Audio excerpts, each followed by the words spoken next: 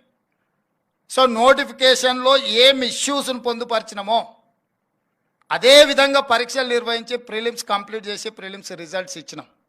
నోటిఫికేషన్లో 1:50 అని మేము మెన్షన్ చేసి నోటిఫికేషన్ ఇచ్చినాం. That's not our decision. The then government 2022లోనే 1:50 గ్రూప్ 1లో తీసుకోవాలని జీవో ఇచ్చి ప్రభుత్వ విధానాన్ని తీసుకున్న ఆ విధానంతోనే నోటిఫికేషన్ ఇచ్చారు. ఎగ్జామ్స్ కండక్ట్ చేసిండ్రు. ఆ ఎగ్జామ్స్లో ఏం జరిగిందో మీకు తెలుసు, నేను ఎక్కువ లోతుగా చెప్పాల్సిన అవసరం లేదు. అందుకే కోర్టుల పరీక్షలు రద్దు చేసినాయి. సేమ్ గైడ్లైన్స్లో మేము నోటిఫికేషన్ ఇచ్చి ఎగ్జామ్స్ కండక్ట్ చేసినాక కొంతమంది ఇప్పుడు 1:100 బిలో అంటున్నారు. ప్రజాప్రతినిధులుగా, ముఖ్యమంత్రిగా, మంత్రిగా నాకు శ్రీధర్ బాబు గారికి 1% కూడా నష్టం లేదు, కష్టం లేదు 1:50 బదులు 1:100 పిలవడానికి. కానీ 1:100 పిలిచిన మరుక్షణము కోర్టు సింపుల్గా 1:50 పిలుస్తా అని చెప్పి నువ్వు నోటిఫికేషన్ ఇచ్చి ప్రిలిమ్స్ కండక్ట్ చేసి ఇప్పుడు 1:100 పిలుస్తాను నువ్వు రిజల్ట్ ఇస్తే నీ ఫండమెంటల్స్కి నువ్వు అగెనెస్ట్గా పోతున్నావు కాబట్టి court next minute strike off చేస్తుంది. మళ్ళీ మొదటికి వస్తా. 2011లో మొదలుపెట్టిన గ్రూప్ 1 ఎగ్జామ్స్ 2024లో కూడా మనం కంప్లీట్ చేసుకోలేకపోయినాం. 12-13 ఏళ్ళు గ్రూప్ 1 పరీక్షలు నిర్వహించుకోలేని పరిస్థితుల్లో ప్రభుత్వాలు ఉంటే ఆ రోజు 21-22 ఏళ్ళ పిల్లగాడు ఈరోజు 34 ఏళ్ళకు వచ్చిండు. వాడికి పెళ్లి చేస్తే పిల్లలు అయిపోయి పిల్లలు బడికి పోయే వయసు. గ్రూప్ 1 ప్రిపేర్ అవుదాం వచ్చి కోచింగ్ సెంటర్లో ఇక్కడనే తిరిగి వాడికి నిజంగా వాడి యుక్త వయసు అంతా కోచింగ్ సెంటర్ల దగ్గరనే అయిపోయింది. ఊరికి వెళ్తే తల్లిదండ్రులకు భారం, ఇక్కడ ఉంటే 10 ఏళ్ళు పని చేయకుంటూ ఉంటే పని చేద్దామన్న ఓపిక కూడా పోద్ది. వీటన్నిటిని దృష్టిలో పెట్టుకొని క్రిస్టల్ క్లియర్గా నోటిఫికేషన్ ఏమి ఇచ్చినామో దాని ప్రకారమే పరీక్షలు నిర్వహించాలని ముందుకెళ్తున్నాము. కొంతమంది అనుకోవచ్చు ఏమైంది వీళ్ళకు 1:100 పిలిస్తే అని. 1:50 లాగా అన్ని ఏర్పాట్లు అయిపోయినాయి. మీకు తెలుసు జేఎన్టీయూ పర్టికులర్గా ఎంతమంది స్టూడెంట్స్ ఉన్నారు, ఎన్ని హాల్ టికెట్లు ఇవ్వాలి, ఎన్ని సెంటర్లలో ఎగ్జామ్స్ నిర్వహించాలి, ఎన్ని బయోమెట్రిక్ ఎక్విప్మెంట్ ఉండాలి, ఎవరు ట్రైన్ చేయాలి, ఎవరు వెళ్ళాలి, ఎవరు మీకు ఇన్విజిలేటర్స్కి ఉండాలి, ఒక వ్యవస్థ ఏర్పాటు చేసుకున్నాక సడన్గా దాన్ని నెక్స్ట్ లెవెల్లో నెక్స్ట్ విధానం మార్చుకుంటే మళ్ళీ అదంతా సమకూర్చుకోవడానికి ఎంత సమయం పడుతుంది, ఎట్లా విద్యార్థుల యొక్క జీవితాలతోని మన విధానాలు దుందుడుకుగా మార్చుకుంటే ఎంత ప్రభావం చూపిస్తుందో ఇది ఆలోచన చేయాలి. ఎందుకు మీతో నేను పంచుకుంటున్నా అంటే లక్షల మంది విద్యార్థులు మీతోనే ప్రత్యక్ష సంబంధాలు ఉంటారు. ప్రభుత్వాలకు పోయేది ఏం లేదు. మళ్ళోసారి ఏది పోస్ట్ పోన్ చేసినా 10 ఏళ్ళు మనము అంతకుముందు కొట్లాడింది తెలంగాణ కోసం, ఉద్యోగాల కోసమే. తెలంగాణ వచ్చినాక ఉద్యోగాలు భర్తీ చేయట్లేదని కొట్లాడింది మనమే. ఇవాళ ప్రభుత్వం ఒక క్యాలెండర్ డేట్స్ ప్రకారం గ్రూప్ 1 కానీ, డిఎస్సి కానీ, గ్రూప్ 2 కానీ, గ్రూప్ 3 కానీ పక్కడబందిగా ఒకదానికొకటి ఇబ్బంది జరగకుండా ఒక ప్రణాళికబద్ధంగా పరీక్షలు నిర్వహిస్తుంటే ఇప్పుడు ఆశ్చర్యకరంగా పరీక్షలు వాయిదా వేయండి అని కొట్లాడుతున్నారు. ఇంతకాలం 10 ఏళ్ళు మనం కొట్లాడింది పరీక్షలు పెట్టండి, పరీక్షలు పెడతారా లేదా, మేము ముదిరిపోతున్నాం, బెండకాయ ముదిరిపోయిన పిల్లగానికి వయసు మీద పడ్డ దేనికి వనికి రాకుండా పోతాడని ఇంతకాలం కొట్లాడి ఇప్పుడు అంటారు లేదు నువ్వు వాయిదా లేయని. డిఎస్సి నోటిఫికేషన్ 2 సంవత్సరాల కింద ఇచ్చిన నోటిఫికేషన్, 2 సంవత్సరాల నుంచి డిఎస్సి నోటిఫికేషన్ పరీక్షలు నిర్వహించకపోవడం వల్ల పిల్లలందరిలో అన్రెస్ట్ పేరుకుపోయింది. 2 ఏళ్ళ నుంచి వాళ్ళు డిఎస్సి కోసం ప్రిపేర్ అవుతున్నారు. ఇప్పుడు నేను డిఎస్సి ఫలానా డేట్ నాడు పెడతా అంటే లేదు మాకు చదువుకోవడానికి సమయం కావాలి, దాన్ని కూడా కొంచెం వాయిదా అయ్యింది అంటారు.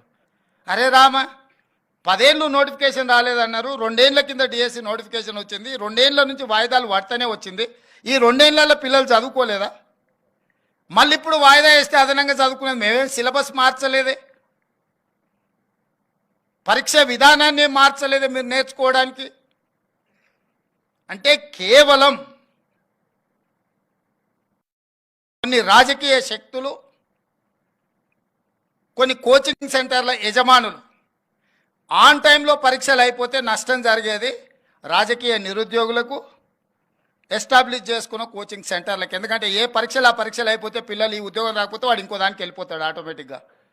ఊర్లో పోయి వ్యవసాయం చేసుకుంటాడు, ఇతర ఉద్యోగాలకు పోవాలనుకున్న వాళ్ళు ఇతర ఉద్యోగాలకు పోతారు. డిఎస్సి రాస్తే ఒకవేళ గవర్నమెంట్ టీచర్ ఉద్యోగం రాకపోతే ప్రైవేట్ స్కూల్లోనైనా జాయిన్ అవుతాడు. ఇతర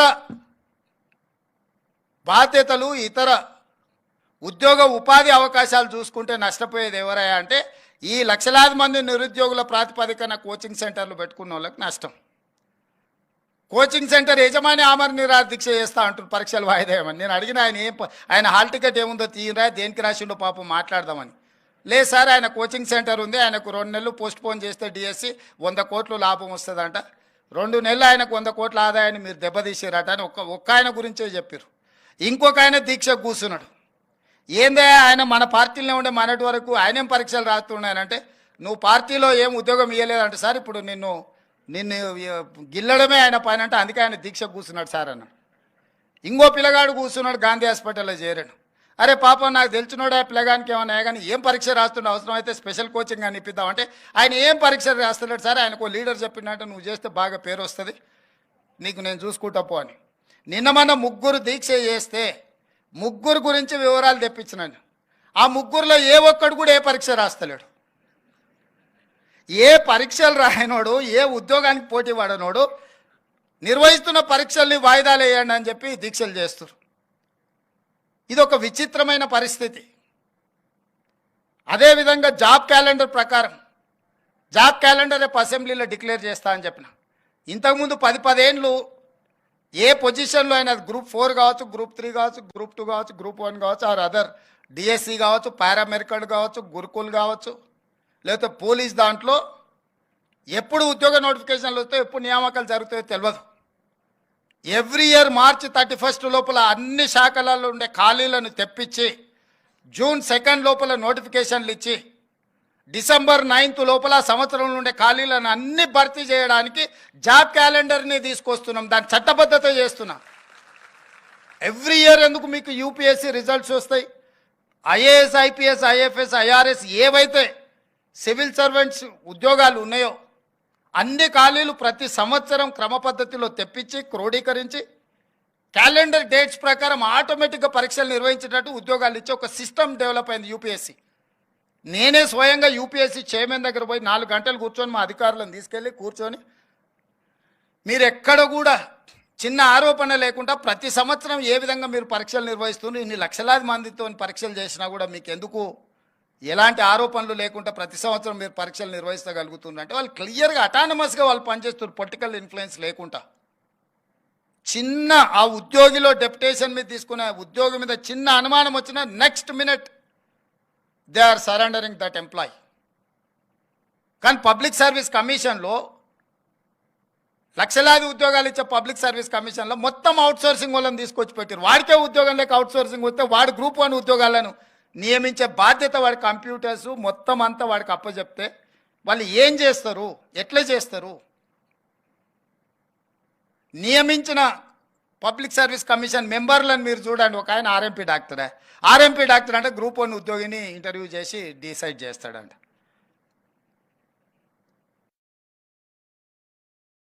ఆశ్చర్యకరమైన పరిణామాలు తెలంగాణ రాష్ట్రం వచ్చిన తర్వాత గతంలో జరిగినాయి. అందుకే స్పష్టంగా గ్రూప్ 1 ఉద్యోగిని ఒకవేళ నియమించాలంటే సిలబస్ ఫైనల్ చేయాలంటే లేదంటే ప్రొఫెసర్స్తో మాటని క్వశ్చన్ బ్యాంకింగ్ రెడీ చేయాలంటే ఆ పని చేసేవాడు అంతకంటే కొంచెం పై చదువు ఉన్నోడు, జ్ఞానం ఉన్నోడు, అవగాహన ఉన్నోడు అందులో ఉండాలన్నది నా ఆలోచన. నిరుద్యోగులకు రాజకీయ పార్టీలలో మేము ఉద్యోగం ఇవ్వలేదు, మేము టికెట్ ఇవ్వలేదు అంటే వాళ్ళని తీసుకొచ్చి పబ్లిక్ సర్వీస్ కమిషన్ మెంబర్ని చేస్తే వాళ్ళ ఆలోచన ఏముంటుంది, వాళ్ళ విజ్డమ్ ఏముంటుంది? నాకేం పని లేదో నాకు ఒక ఆయన ఉద్యోగం కనిపిస్తే నేను కూడా నాకు తెలిసిన ఏం పని లేనోనికి ఇంకో ఉద్యోగం ఇద్దామనుకుంటా. కష్టపడి చదివి ఒక లెవెల్కి వచ్చి ఒక మంచి ఉద్యోగంలో వస్తే అతనికి ఒక బాధ్యత ఇస్తే అరే చదువుకున్నోనికి కష్టపడడానికి ఆ విలువేందో నాకు తెలుసు కాబట్టి నేను కూడా అలాంటి నియమించాలనుకుంటాడు తప్పితే రాజకీయ పునరావాస కేంద్రాలుగా ఇవి మారకూడదు. విద్యా సంస్థలు ఏవి కూడా రాజకీయ పునరావాస కేంద్రాలుగా మారకూడదు అనేది నా ఆలోచన, మా ప్రభుత్వం యొక్క విధానం. అందుకే మీకు అందరు కొంత కఠినంగా అనిపించిన పరీక్షలు నిర్వహించే విధానంలో ఒక స్పష్టత పెట్టుకొని ముందుకెళ్తున్నాము. నేను బాధ్యత తీసుకున్న మరుక్షణం 90 రోజుల్లో 30,000 ఉద్యోగాలు ఎల్బీ స్టేడియంలో పిలిపించి మరి ప్రతి ఉద్యోగికి వాళ్ళ నియామక పత్రం నేను నా చేతులతోనే అందించిన. 10 ఏళ్ళు వాళ్ళు కొట్లాడి ఆ 30,000 ఉద్యోగాలు కూడా కోర్టులో కేసులతోని చిక్కుముళ్ళతో ఉంటే వస్తానే ఆ కేసులను అన్నిటిని కూడా పరిష్కరించి మొదటి 90 రోజుల్లో 30,000 ప్రభుత్వ ఉద్యోగాలు ఇచ్చింది మా ప్రభుత్వము. మీకు ఆ మొత్తం డేటా నేను ఆన్లైన్లో పెట్టిస్తే ఎవరెవరికి మేము ఉద్యోగం ఇచ్చినామో లెక్కలు చెప్పడం అంటే నెంబర్ చెప్పడం కాదు. డిసెంబర్ 7, 2023 మేము ప్రభుత్వంలో ప్రమాణ స్వీకారం చేసిన తర్వాత మొదటి 90 రోజుల్లో ఇచ్చిన 30,000 ప్రభుత్వ ఉద్యోగాలకు సంబంధించి ఎవరెవరికి ఇచ్చినామో మేము ఆన్లైన్లో పెడుతున్నాం. మేము ఛాలెంజ్ చేస్తున్నాం. ప్రతి అన్ఎంప్లాయిడ్ యూత్కి పరీక్షలు రాసి సంవత్సరాల కొద్దీ ఎదురు చూస్తున్న వాళ్ళ కేసులను తొలగించి 30,000 మందికి ఉద్యోగాలు ఇచ్చినాం. ఇప్పుడు మిగతా ఉద్యోగాలు డిఎస్సి నోటిఫికేషన్ కావచ్చు, గ్రూప్ 1 కావచ్చు, గ్రూప్ 2 కావచ్చు, గ్రూప్ 3 కావచ్చు, ఈ ఇయర్ ఎండ్ లోపల వాళ్ళ అన్ని పరీక్షలు నిర్వహించి వాళ్ళ నియామకాలు పూర్తి చేయాలని ఒక ఆలోచనతోని మేము ముందుకెళ్తున్నాము. గందరగోళంగా చాలా సమస్యలు, ఆర్థిక భారంతో కూడుకున్న సమస్యలు మా మీద ఉన్నాయి. అయినా కష్టపడి ఒకటొకటి పరిష్కరించుకుంటూ ఎందుకు మిమ్మల్ని అందరినీ కలుస్తున్నామంటే మీలాంటి స్టేక్ హోల్డర్స్కి ప్రభుత్వం మీద విశ్వాసం కోల్పోతే సమాజానికి తీరని నష్టం చేస్తుంది. మీకు నమ్మకం, విశ్వాసం కల్పించడానికి ఈరోజు మేము ఇక్కడికి వచ్చిన మా ప్రభుత్వం మీ బద్దలు వచ్చి నిలబడ్డది. తప్పు చేయాలన్న ఆలోచన కానీ తప్పుడు విధానాలను ప్రోత్సహించాలన్న ఆలోచన మాకు లేదు. అందుకే మీ మధ్యలో వచ్చి నిలబడ్డాము. తప్పు చేయాలనుకుంటే 4 గోడల మధ్యలో కూర్చుంటాం. తప్పులను సరిదిద్దాలనుకుంటే మీ అందరి దగ్గరకు వచ్చి మీ ముందర నిలబడి మా ప్రభుత్వం మాట్లాడుతుంది. ఇది మా విధానం. యాజమాన్య సంస్థలకు అందరికీ నేను మాట ఇస్తున్నా, మీరు క్వాలిటీ పెంచండి. మీ క్వాలిటీ పెంచడానికి అవసరమైన సహకారాన్ని మా ప్రభుత్వం ఇస్తుంది. మీ ఇంజనీరింగ్ కాలేజీలు జేఎన్టీయూ అఫిలియేటెడ్గా ఉన్న ఇంజనీరింగ్ కాలేజీల యజమానులకు నేను చెప్తున్నా, నిరుద్యోగులను ఉత్పత్తి చేసే కర్మాగారాలుగా మీ ఇంజనీరింగ్ కాలేజీలు మారకూడదు. మీరు ఉద్యోగ ఉపాధి అవకాశాలు మీ క్యాంపస్ నుంచి బయటకు వచ్చిందంటే వాడు ఒక ప్రయోజకుడు ఈ సమాజ నిర్మాణంలో భాగస్వాములను తయారు చేసి బయటికి పంపించే విధంగా మీరు ప్రయత్నం చేయండి. మీకు అవసరమైన సహకారాన్ని ఇచ్చే బాధ్యత మా ప్రభుత్వం తీసుకుంటుంది అని చెప్పి మీకు అందరికీ చెప్పదలుచుకున్న. స్కిల్ లేకుంటే సర్టిఫికెట్ ఉంటే ఉద్యోగం రాదు. ఇది వారసత్వ సంపద కాదు. తాతల నుంచి తండ్రులకు వచ్చి, తండ్రుల నుంచి కొడుకులకు వచ్చి, కొడుకుల నుంచి వాళ్ళ పిల్లలకు పోవడానికి యాన్సిస్టర్ ప్రాపర్టీ అయితే వారసత్వం కింద బదిలీ చేయొచ్చు. స్కిల్ అట్లాంటిది కాదు. స్కిల్ ఎవరికి వాళ్ళు నేర్చుకోవాల్సిందే, అప్గ్రేడ్ చేసుకోవాల్సిందే.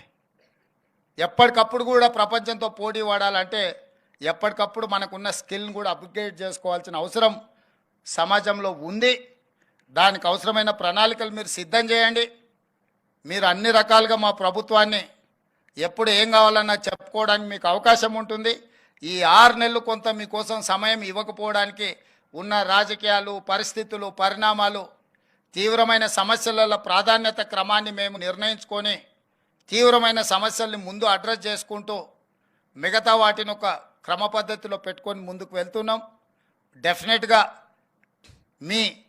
మీ ఆలోచన, మిమ్మల్ని పట్టి పీడిస్తున్న భూతము ఫీజు రియంబర్స్మెంటు, దాన్ని తప్పకుండా బంధించి బాటిల్లో పెట్టి మీకు న్యాయం జరిగే విధంగా మా ప్రభుత్వం నిర్ణయం తీసుకుంటుంది. మీరెవరు అడిగినా అడగకపోయినా మీ మనసులో ఏముందో అర్థం చేసుకోగలిగిన మనసు మా ప్రభుత్వానికి ఉంది. అందుకే డెఫినెట్గా పాతది ఎట్లా పరిష్కరించుకోవాలా ఇదొక భాగము.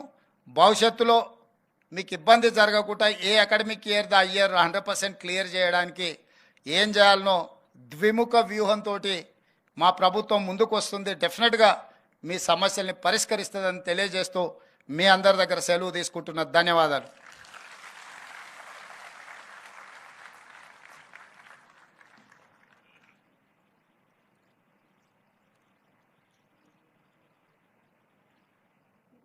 గౌరవ ముఖ్యమంత్రి గారు అట్లాగే విద్యాశాఖ మంత్రులుగా వారికున్న విస్తృత అవగాహనతో సమాజంలో ఉన్న సమస్యల పట్ల అట్లాగే యాజమాన్య సమస్యల పట్ల ప్రభుత్వం అనుసరిస్తున్న పూర్తి స్థాయి సమాచారాన్ని మీ ముందు ఉంచారు. సో దాని ప్రభుత్వ సమస్యలు అన్నీ చెప్పిన తర్వాత, సమాజ సమస్యలు చెప్పిన తర్వాత మీ సమస్యలు చిన్నగా కనిపిస్తుంటాయి.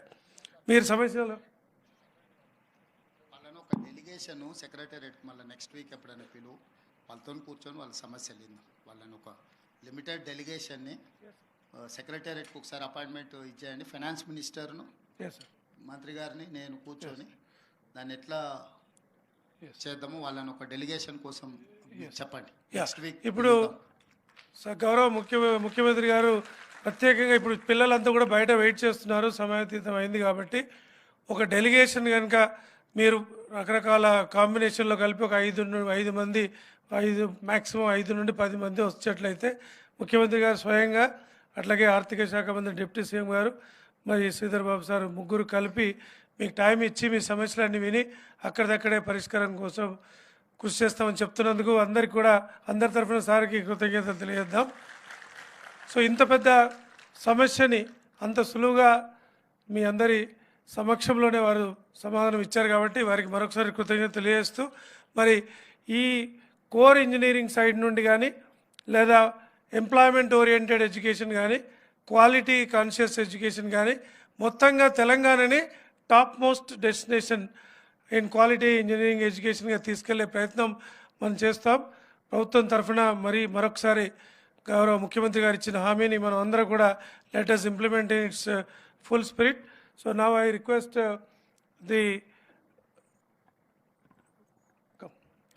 For the vote of thanks registrar గారు.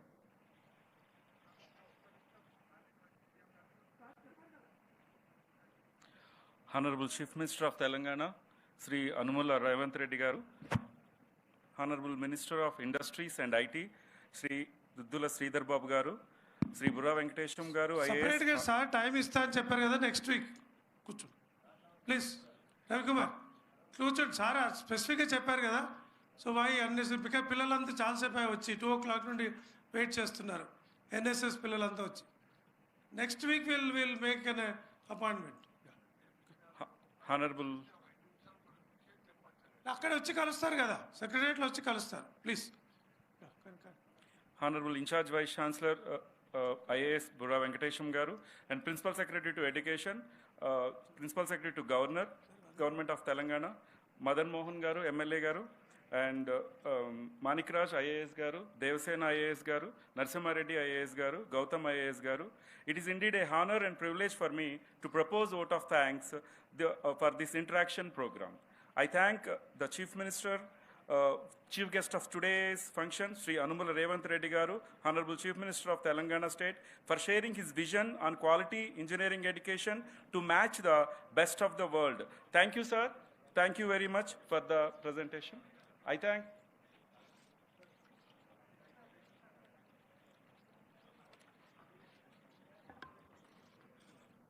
Okay.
Principals and NSS programmers are requested to remain seated in the auditorium for the next interaction program on NSS. All the other members are requested to leave the auditorium through the exit door number 2 and 3 on your right side. Thank you. All the other members are requested to leave the auditorium through the exit door number 2 and 3 on your right side.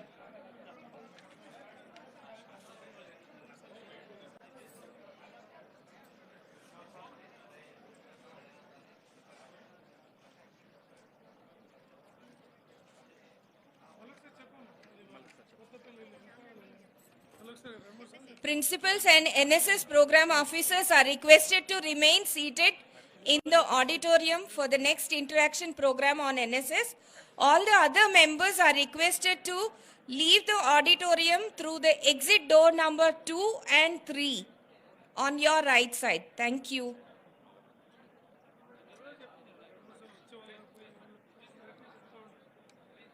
Principals and NSS programmers are requested to remain seated in the auditorium for the next interaction program on NSS. All the other members are requested to leave the auditorium through the exit door number 2 and 3. Thank you, sir.